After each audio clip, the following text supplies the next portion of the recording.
Welcome back to CopyCat Garage. Thank you very much for taking the time to see what this episode is all about. I've got some exciting things to share with you and some more planning on this build. So without further ado, let's cut to it.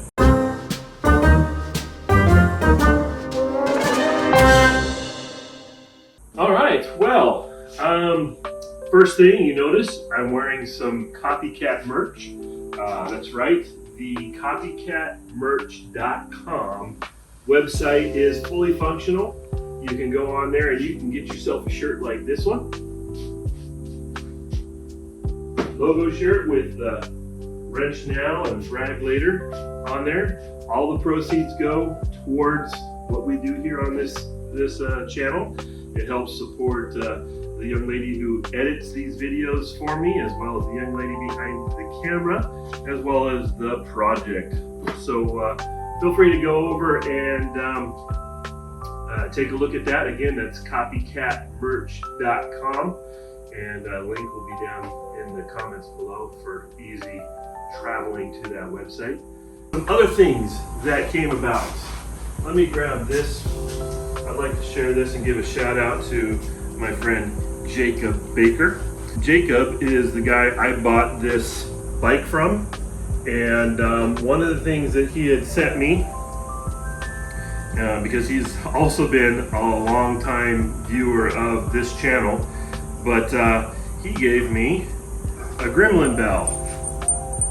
Now the story behind Gremlin bells, if you don't know, they are meant, the rules for these are that you cannot buy this for yourself. You have to buy it as a gift and give it to a motorcycle rider. And what this does is the bell, though pleasant to our ears, apparently is not pleasant to the road gremlins that create the potholes and all those other things, causes other drivers to go, not look for you as a motorcycler or whatever. But this helps keep those gremlins away so that you can ride safely. You normally put this somewhere close to the road. Most guys you'll find kind of go down here somewhere close to in between the front tire and the frame.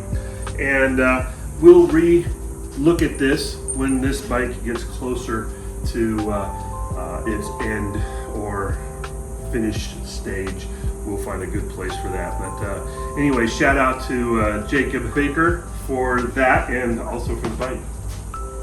I got the tank for that, and I've got that over here. Let's see if we've got, I'll go on this side of the bench.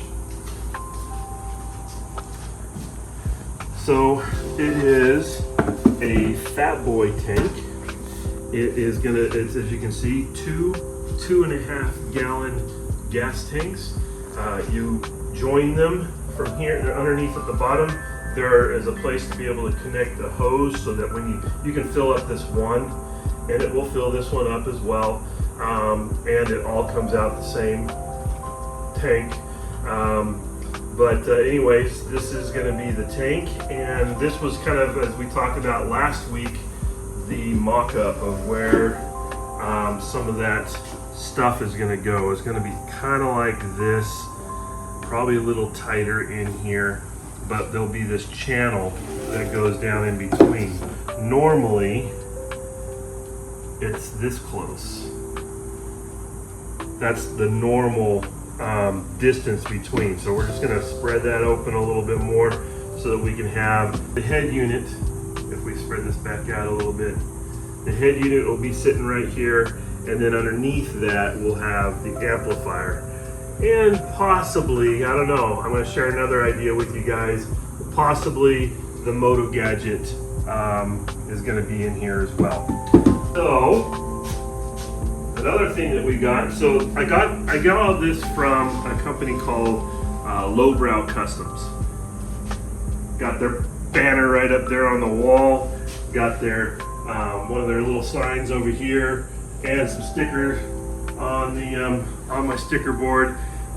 Really great company. I've been following them for about 5 years now, since coming up with this project idea, and that's where I got the idea and where I saw this tank. So I purchased the tank from them, and I got this right here, which is called a velocity stack. And then what the velocity stack does, very similar to this one. This is a dual carb that came off of the Honda that I was gonna do.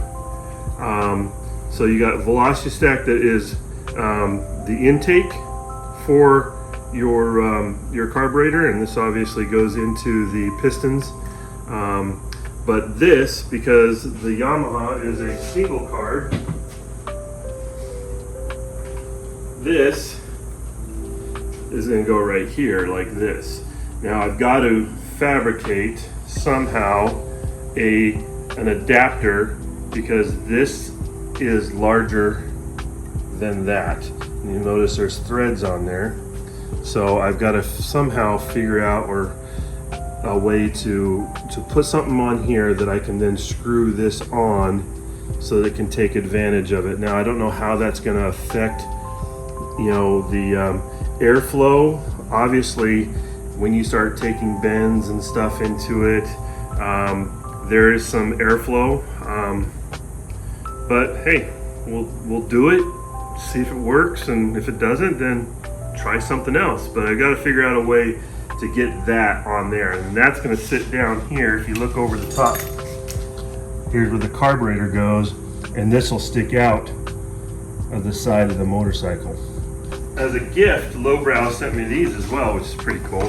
These are ratchet tie-down straps. So if I ever, I told them that when I finish this project, my goal is to do a bucket list item of mine, and that's to ride the Mother Road from start to finish.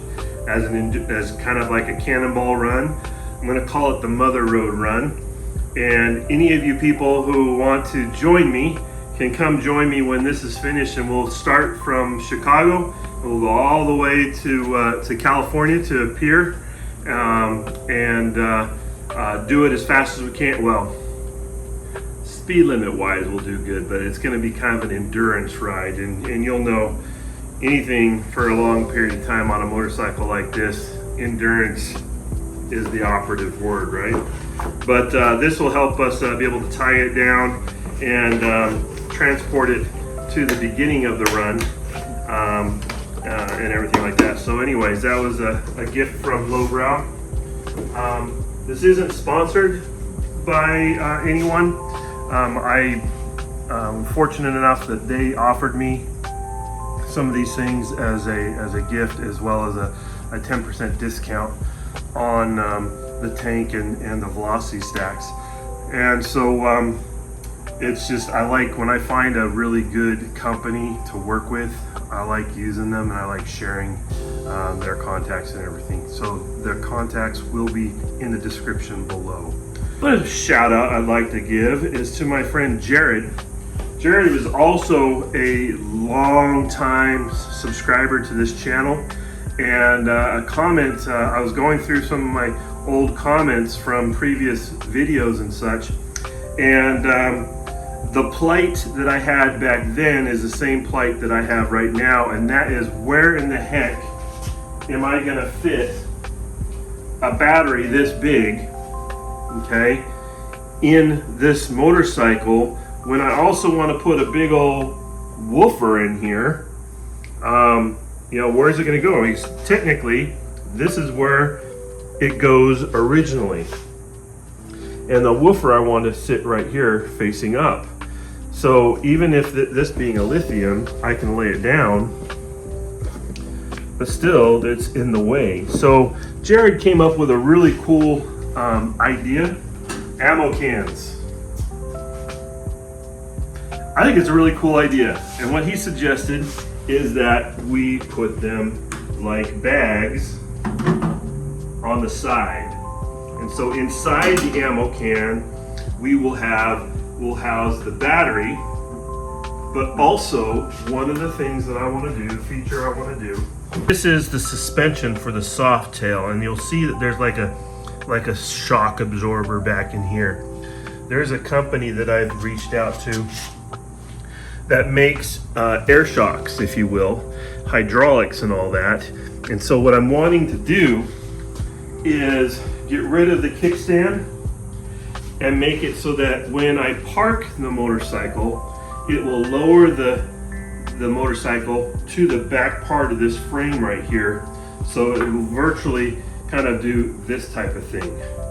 This being the back wheel, it would just kind of go there and rest. Well, to do that, I need an air compressor and all of the lines and everything like that for hydraulics. So having those two ammo cans just broadens the amount of space and room that I will have to be able to put some of this this trickery inside and still free up this area for to hide the woofer and all that. It's episodes going from this point forward are going to be more kind of me doing stuff rather than telling you about it and showing all this type of thing. Now that I have some parts and stuff ready to start going with some fabricating, the only thing I'm missing right now is a good basic or beginner welding kit. So if any of you have any ideas of a good welding kit, please put it in the comments below of what you think would be a good, I'm going to say under $400 welding kit. I've been looking at the Lincoln Electric, and I've looked at a few other brands, one from Harbor Freight and stuff like that. But again, last time I welded, it was in high school, and it was oxyacetylene. So the one I looked at with Lincoln was kind of like a 3 type.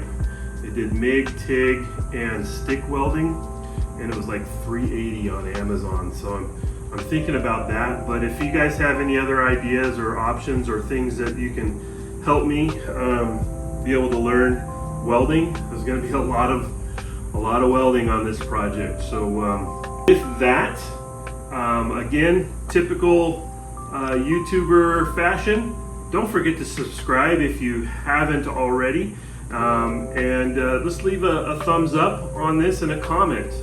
Comments, thumbs up, all that stuff really helps. I have about 50 more subscribers to go, and we'll hit the 500 subscribers, and they will open up that 500 subscribers unlocks another feature in YouTube that I can do to be able to communicate with you as a viewer and grow my channel. So if you could share this with your friends, that would be awesome. If you want some additional perks and things like that, don't forget we have a Patreon page that we're developing a community there where we have polls, we have conversations that go on, and also some behind the scenes footage and such that's available only to our Patreons. Check it out, the Patreon page, to see what kind of perks there are, different levels, and see if that's something that you'd like to be part of. Anyway, that's the whole spiel. That's everything for this episode. And hey, don't forget, rich now, brag later. We'll see you guys later.